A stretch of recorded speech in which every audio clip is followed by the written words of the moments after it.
How to make raisins dance.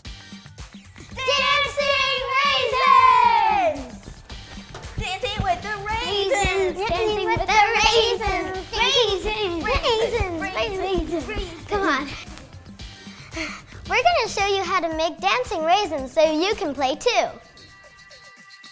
This is what you need to make dancing raisins. You need any type of clear fizzy drink, a glass, and you need raisins. First, you're gonna open the bottle and you're gonna put it halfway into the glass. Any liquid that's bubbly is called carbonated. Carbonated means that a certain type of gas was pushed into the liquid. As the gas comes out, it makes bubbles that float up to the top. After that, you take your 2 smallest raisins that you can find, and you can drop them into your fizzy drink. The bubbles attach themselves to the raisins and float it up to the surface. When the bubbles pop, the raisins sink back down to the bottom.